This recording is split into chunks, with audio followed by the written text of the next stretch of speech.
दोस्तों, जो कहानी मैं आज आपको सुनाने जा रही हूँ उस कहानी को लिखा है मुंशी प्रेमचंद्र ने और कहानी है कायर।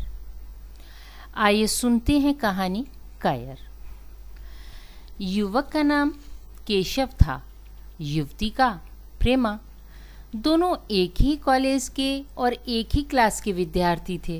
केशव नए विचारों का युवक था, जात पात के बंधनों का विरोधी। प्रेमा पुराने संस्कारों की कायल थी, पुरानी मर्यादाओं और प्रथाओं में पूरा विश्वास रखने वाली। लेकिन फिर भी दोनों में गाढ़ा प्रेम हो गया था और यह बात सारे कॉलेज में मशहूर थी।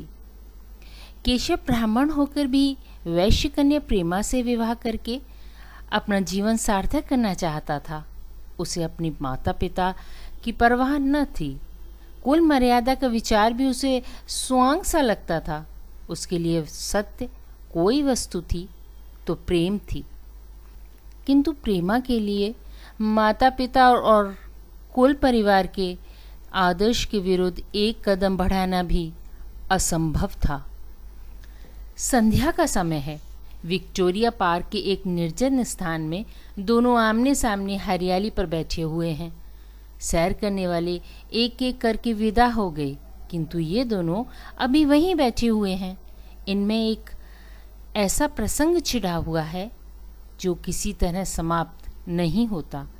केशव ने झुंझुलाकर कहा, इसका यह अर्थ है कि तुम्हें मेरी परवाह नहीं है। प्रेमा ने उसको शांत करने की चेष्टा करने को कहा, तुम मेरे साथ अन्याय कर रहे हो केशव, लेकिन मैं इस विषय को माता पिता के सामने कैसे छेड़ूं? यह मेरी समझ में नहीं आता।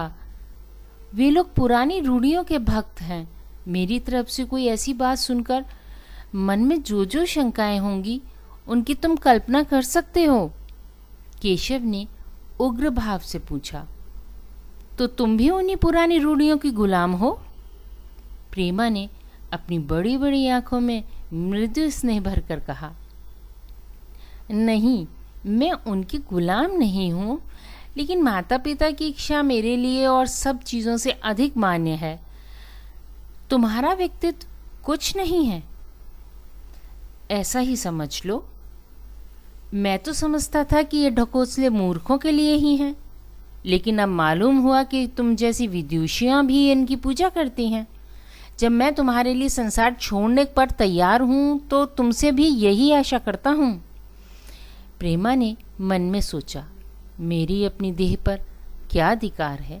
जिन माता पिता ने मैं अपने रक्त से मेरी सृष्टि की है और अपने स्नेह से उसे पाला है, उनकी मर्जी के खिलाफ कोई काम करने का उसे कोई हक नहीं है। उसने दीनता के साथ केशव से कहा, क्या प्रेम स्त्री और पुरुष के रूप ही में रह सकता है? मैत्री के रूप में नहीं रह सकता? मैं तो आत्मा का बंधन समझती हूँ। केशव ने कठोर भाव से कहा, इन दार्शनिक विचारों से तुम मुझे पागल कर दोगी प्रेमा। बस इतना ही समझ लो, मैं निराश होकर जिंदा नहीं रह सकता। मैं प्रत्यक्षवादी हूँ और कल्पनाओं के संसार में प्रत्यक्ष का आनंद उठाना मेरे लिए असंभव है। यह कहकर उसने प्रेमा का हाथ पकड़कर अपनी ओर खींचने की चेष्टा की। प्रेमा ने झटके से हाथ छुड़ा लिया और बोली, नहीं केशव, मैं कह चुकी हूँ कि मैं स्वतंत्र नहीं हूँ। तुम मुझसे वह चीज़ न मांगो जिस पर मेरा कोई अधिकार नहीं है।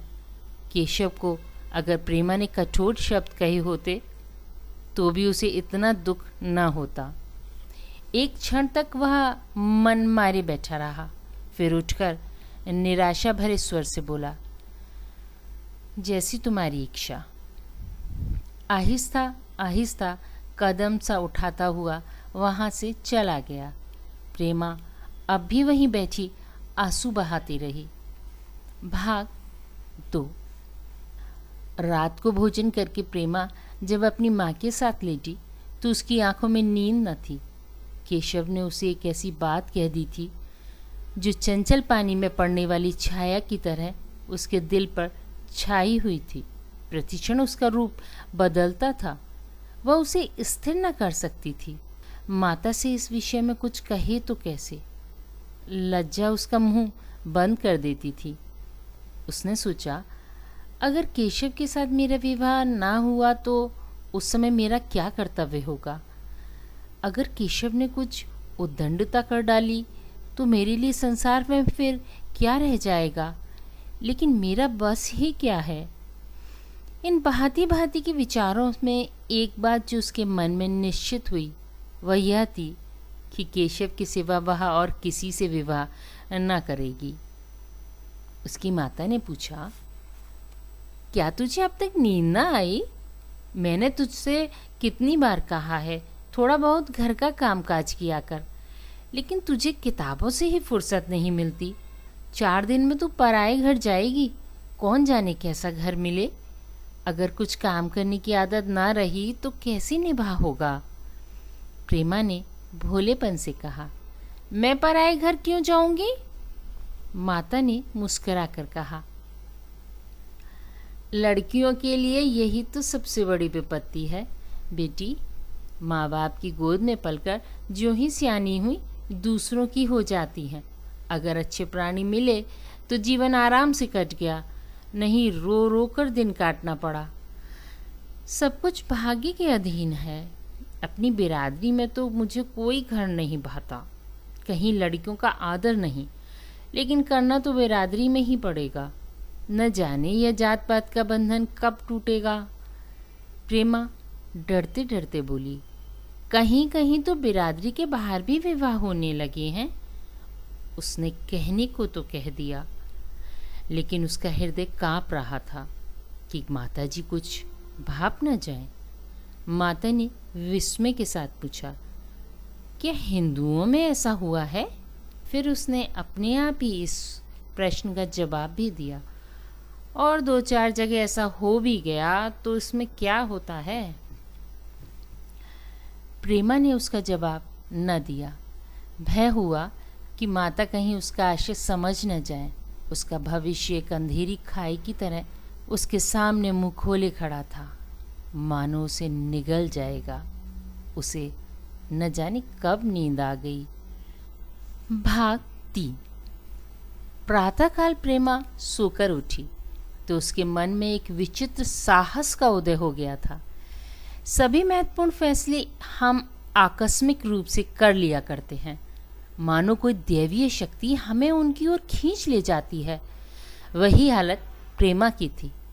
कल तक वह माता पिता के निर्णय को मान्य समझती थी, पर संकट को सामने देखकर उसमें उस वायु की हिम्मत पैदा हो गई थी जिसके सामने कोई पर्वत आ गया हो। वही मंद वायु प्रबल वेग से पर्वत के मस्तक पर चढ़ जाती है और उसे कुचलती हुई दूसरी तरफ जा पहुंचती है। प्रेमा मन में सोच रही थी, मानो यह देह माता पिता की है, किंतु आत्मा तो मेरी है। मेरी आत्मा को जो कुछ भुगतना पड़ेगा वह इसी देह से तो भुगतना पड़ेगा। अब वह इस विषय में संकोच करना अनुचित ही नहीं, घातक समझ रही थी। अपने जीवन को क्यों एक झूठे सम्मान पर बलिदान करे। उसने सोचा, विवाह का आधार अगर प्रेम ना हो तो वह देह का विक्रय है। इस कल्पना ही से कि न जाने किस अपरिचित युवक से उसका विवाह हो जाएगा, उसका हृदय विद्रोह कर उठा। वह अभी नाश्ता करके कुछ पढ़ने आ रही थी कि उसके पिता ने प्यार से पुकारा, मैं कल तुम्हारे प्रिंसिपल के पास गया था, वे तुम्हारी बड़ी तारीफ कर रहे थे। प्रेमा ने सरल भाव से कहा, आप तो यूं ही कहा करते हैं। नहीं, सच। यह कहते हुए उन्होंने अपनी मेज की दरार खोली और मखमली चौखटों में जड़ी एक तस्वीर निकालकर उसे दिखाते हुए बोले, यह लड़का ICS के इम्तिहान में प्रथम आया है। इसका नाम तो तुमने सुना होगा। बूढ़े पिता ने ऐसी भूमिका बांधी थी कि माँ उनका आशय न समझ सकी, लेकिन प्रेमा भाप गई। उसका मन तीर की भांति लक्ष्य पे जा पहुंचा। उसने बिना तस्वीर की ओर देखते हुए कहा, नहीं, मैंने तो नाम नहीं सुना। पिता ने बनावटी आश्चर्य से कहा, क्या तुमने उसका नाम ही नहीं सुना?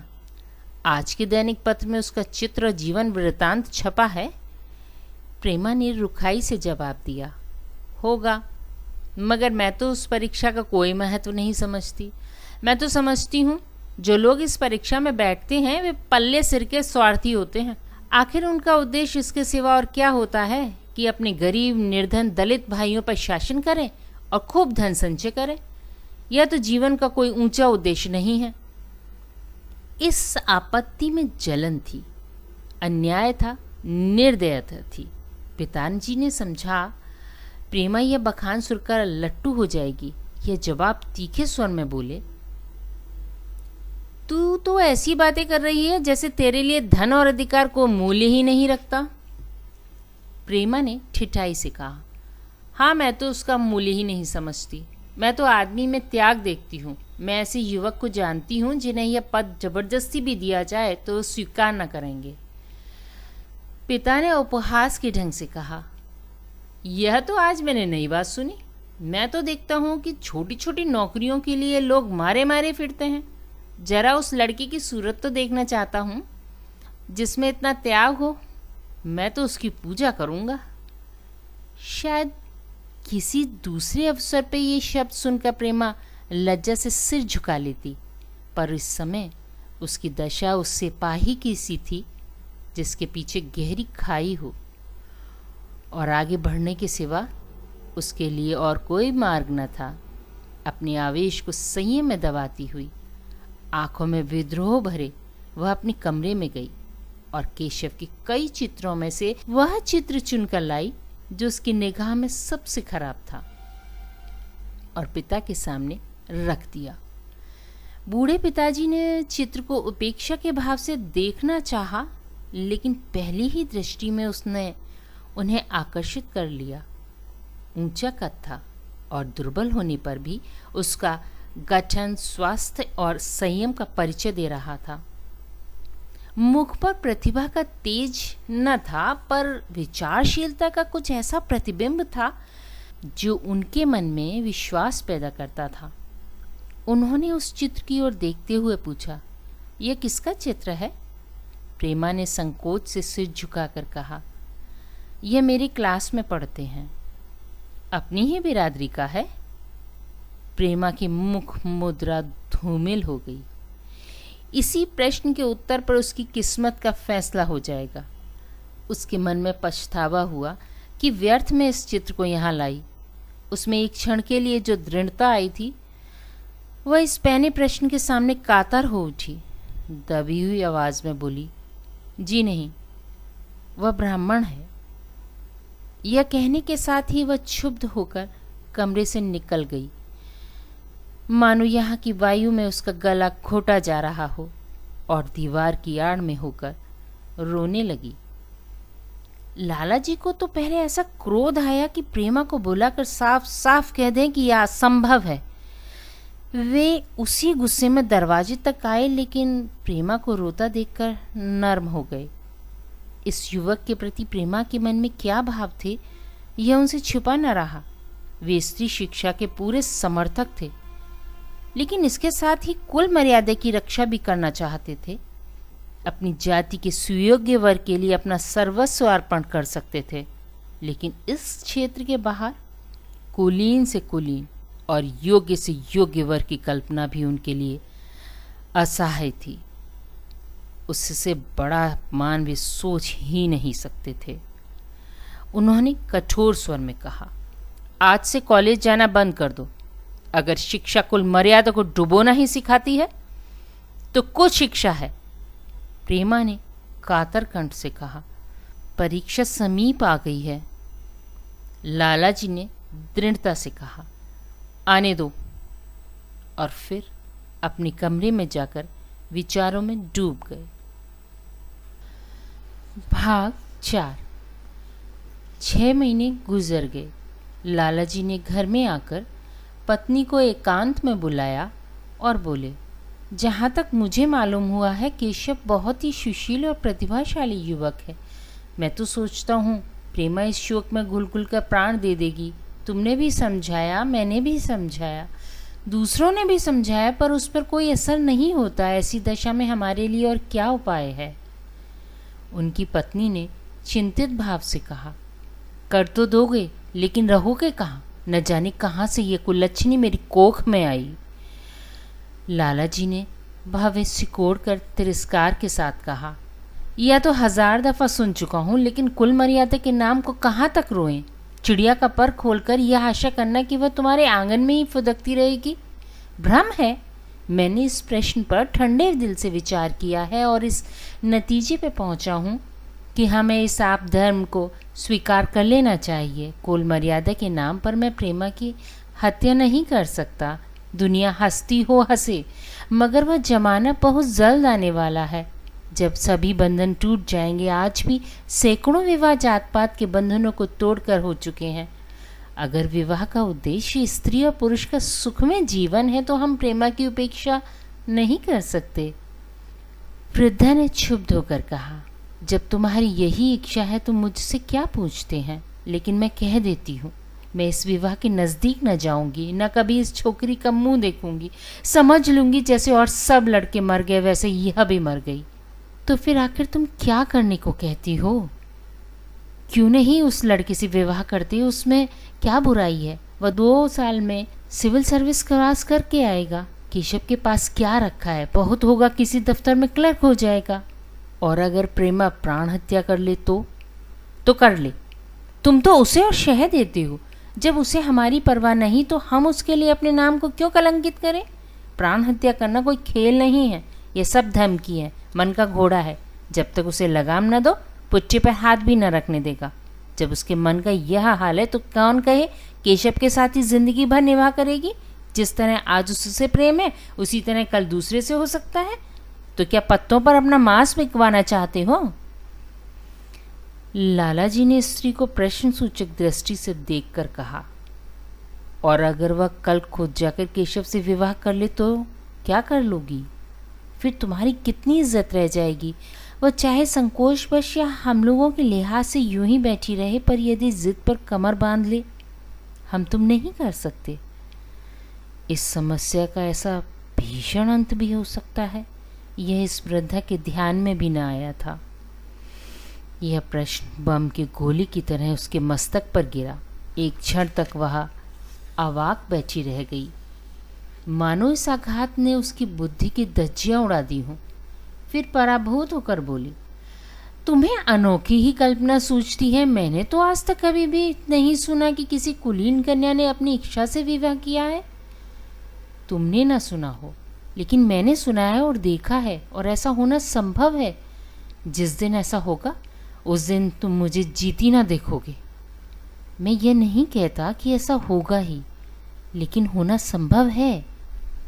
तो जब ऐसा होना है तो इससे यही अच्छा है कि हम ही इसका प्रबंध करें। जब नाक कट ही रही है तो तेज छुरी से क्यों ना कटे? कल केशव को बुलाकर देखो क्या कहता है। भाग 5। केशव के पिता सरकारी पेंशनर थे, मिजाज के चिड़चिड़े और कृपण। धर्म के आडंबरों में ही उनके चित्त को शांति मिलती थी। कल्पना शक्ति का अभाव था, किसी के मनोभावों का सम्मान न कर सकते थे। वे अब भी उस संसार में रहते थे जिसमें उन्होंने अपने बचपन और जवानी के दिन काटे थे।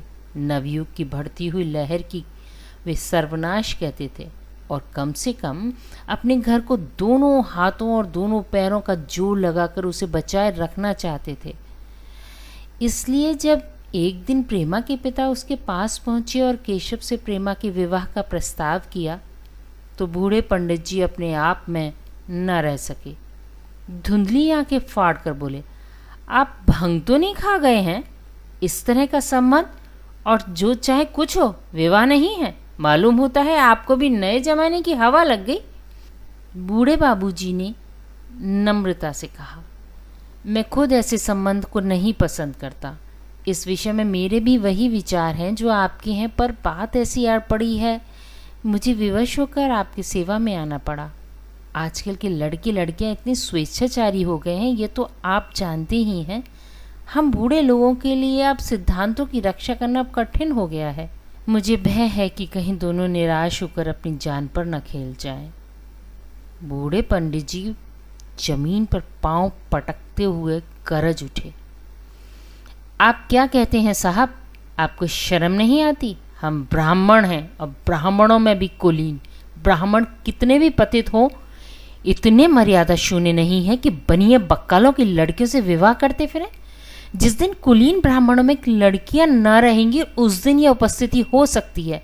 मैं कहता हूं, आपको मुझसे ये बात करने का साहस कैसे हुआ? बूढ़े बाबूजी जितना दबते थे उतना ही पंडित जी बिगड़ते थे। यहाँ तक कि लाला जी अपना अपमान ज़्यादा न सह सके और अपनी तकदीर को कोसते हुए चले गए। उसी वक्त केशव कॉलेज से आया। पंडित जी ने तुरंत उसे बुलाकर कठोर कंठ से कहा, मैंने सुना है तुमने किसी बनिए की लड़की से अपना विवाह कर लिया है। यह खबर कहाँ तक सही है? केशव ने अनजान बनकर पूछा। आपसे किसने कहा? किसी ने कहा। मैं पूछता हूँ यह बात ठीक है या नहीं? अगर ठीक है और तुमने अपनी मर्यादा को डुबोना निश्चय कर लिया है तो तुम्हारे लिए हमारे घर में कोई स्थान नहीं है। तुम्हें मेरी कमाई का एक धेला भी नहीं मिलता। मेरे पास जो कुछ है वह मेरी अपनी कमाई है। मुझे अख्तियार है कि मैं उसे जिसे चाहूँ दे दूँ। तुम यह अनीति करके मेरे घर में कदम नहीं रख सकते। केशव पिता के स्वभाव से परिचित था।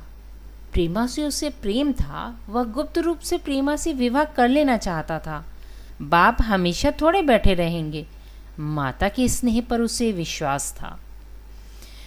उस प्रेम की तरंग में वह सारे कष्टों को झेलने के लिए तैयार मालूम होता था, लेकिन जैसे कोई कायर सिपाही बंदूक के सामने जाकर हिम्मत खो बैठता है और कदम पीछे हटा लेता है, वही दशा केशव की हुई। वह साधारण लड़कों की तरह सिद्धांतों के लिए बड़े बड़े तर्क कर सकता था। जवान ने उनमें अपनी भक्ति की दुहाई दे सकता था, लेकिन इसके लिए यातना झेलने की सामर्थ्य उसमें न थी। अगर वह अपनी जिद पे अड़ा और पिता ने भी अपनी टेक रखी तो उसका कहाँ ठिकाना लगेगा? उसका जीवन नष्ट हो जाएगा। उसने दबी जुबान से कहा, जिसने आपसे ये कहा है बिल्कुल झूठ कहा है। पंडित जी ने तीव्र नेत्रों से देखकर कहा, तो ये खबर बिल्कुल गलत है? जी हाँ, बिल्कुल गलत। तो तुम आज ही इसी वक्त उस बनिए को खत लिख दो और याद रखो कि अगर इस तरह की चर्चा फिर कभी उठी तो तुम्हारा सबसे बड़ा शत्रु होऊंगा। बस जाओ। केशव और कुछ न कह सका। वह यहाँ से चला तो ऐसा मालूम होता था कि पैरों में दम नहीं है। भाग 6। दूसरे दिन प्रेमा ने केशव के नाम यह पत्र लिखा। प्रिय केशव, तुम्हारे पूज्य पिताजी ने लाला जी के साथ जो अशिष्ट और अपमानजनक व्यवहार किया है उसका हाल सुनकर मेरे मन में बड़ी शंका उत्पन्न हो रही है। शायद उन्होंने तुम्हें भी डांट फटकार बताई होगी। ऐसी दशा में मैं तुम्हारे निश्चय सुनने के लिए विकल हो रही हूँ। तुम्हारे साथ हर तरह का कष्ट झेलने को तैयार हूँ। मुझे तुम्हारे पिताजी की संपत्ति का मोह नहीं है। मैं तो केवल तुम्हारा प्रेम चाहती हूँ और उसी में प्रसन्न हूँ। आज शाम को यहीं आकर भोजन करो। दादा और माँ दोनों तुमसे मिलने के लिए बहुत इच्छुक हैं। मैं वह स्वप्न देखने में मग्न हूँ जब हम दोनों उस सूत्र में बंध जाएंगे जो टूटना नहीं जानता, जो बड़ी से बड़ी आपत्ति में भी अटूट रहता है। तुम्हारी प्रेमा। संध्या हो गई और इस पत्र का कोई जवाब न आया। उसकी माता बार बार पूछती, केशव आए नहीं? बूढ़े लाला भी द्वार की ओर आंख लगाए बैठे थे। यहाँ तक कि रात के 9 बज गए, पर ना तो केशव आए न उनका पत्र। प्रेमा के मन में भांति भांति के संकल्प और विकल्प उठ रहे थे।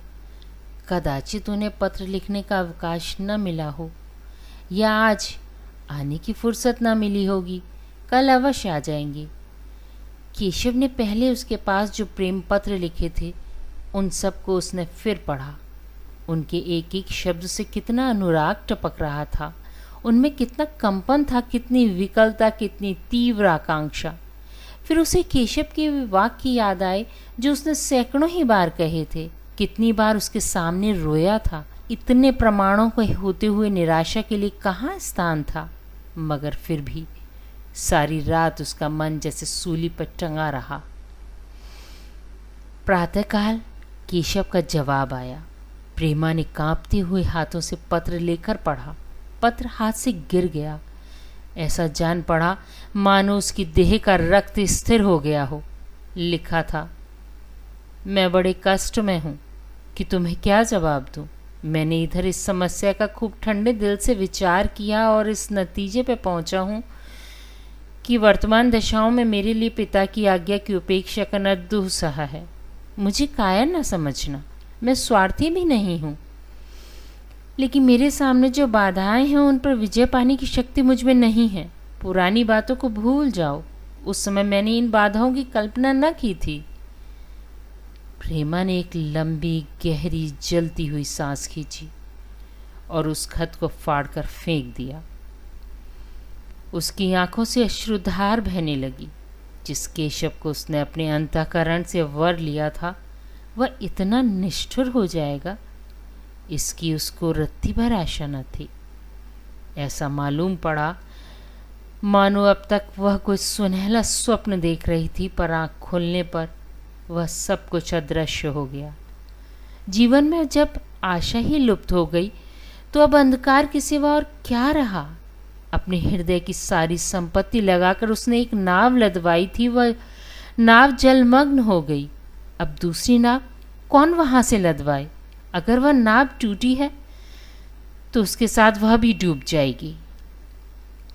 माता ने पूछा, क्या केशव का पत्र है? प्रेमा ने भूमि की ओर ताकते हुए कहा, हाँ, उनकी तबीयत अच्छी नहीं है। इसके सिवा वह और क्या कहे। केशव की निष्ठुरता और बेवफाई का समाचार कहकर लज्जित होने का साहस उसमें न था। दिन भर वह घर के काम धंधों में लगी रही, मानो उसे कोई चिंता ही नहीं है। रात को उसने सबको भोजन कराया, खुद भी भोजन किया और बड़ी देर तक हारमोनियम पर गाती रही। मगर सवेरा हुआ तो उसके कमरे में उसकी लाश पड़ी हुई थी। प्रभात की किरणें उसके पीले मुख को जीवन की आभा प्रदान कर रही थी। बस यही थी कहानी कायर। आपको मेरा कहानी सुनाने का ढंग अच्छा लगा हो तो please subscribe, like and share my channel. Thank you.